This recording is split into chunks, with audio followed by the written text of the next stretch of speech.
your life. All right. And, you know, just fuel that passion for auto racing. Well, speaking of that, got a few laps to go. Here, 18 laps on the board of this twin 25 feature 2. Lee Jeffries leads them to green. Jeffries straightened out his restart zone as much as he could, went high and low, gapped Mike Speedy beautifully in the process, and is going to lead Speedy to have to fight out Brandon Ward. That was a brilliant, brilliant restart for Lee Jeffries. Have to give him credit because that created about 2 to 3 car lengths of space just off some racecraft. That's as good a restart as I've seen in a long, long time here. That's a masterful job by a veteran race car driver right there. And it kind of looked a little unorthodox, but it really, really worked. But right now, will he have enough time to hold off the charge of Mike Speedy?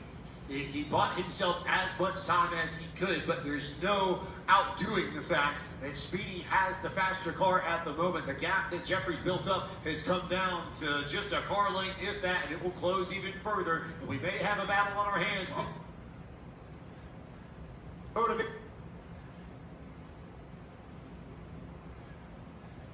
Jeffries has had a tough start to the season.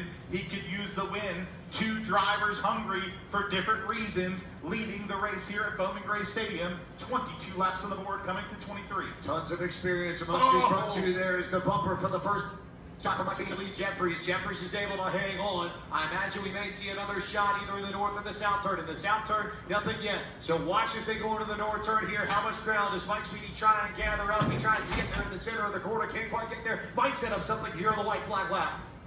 Lee Jeffries, your leader. One more trip around the famed quarter mile. Bumper tag again. Speedy's been cashing checks with his front bumper. Can he do it again? The big shot. The north turn nudge. Lee Jeffries hangs on. First back to the throttle and wins.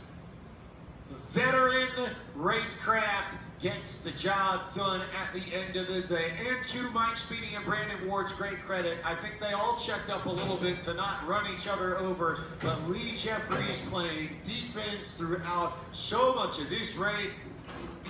Guys, a very well-earned trip to Carolina Wood Floors victory lane. You want to learn how to play defense in the Madhouse? Watch that tape. Lee Jeffries did it as well as I think we've seen anybody do it here in a long, long time. Win number 29, and this is one that he is going to remember forever. One that he had to use a skill set developed from years of watching his father and years of modified racing here at the Madhouse. And he just tied. How about this? Here are names you want to be in the same conversation with. Glenn Wood and Satch Worley for 14th place on the all-time losing at Bowman Gray. How about that? That's Satch Worley and Glenn Wood. That's exceptional company. Here's a look at this last lap of this battle here. The check up in 1 and 2.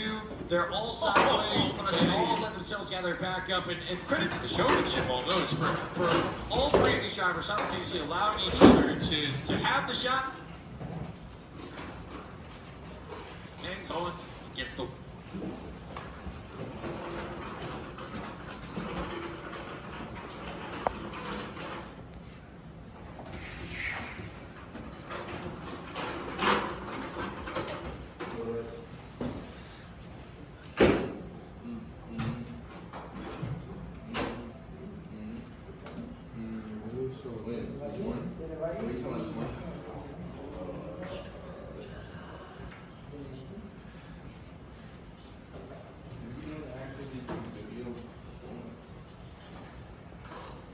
Well, yeah, I see you.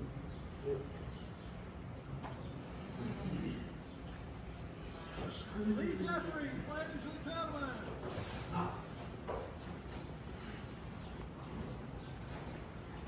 Come around here. No. What did you invite me? On that last restart, you took off.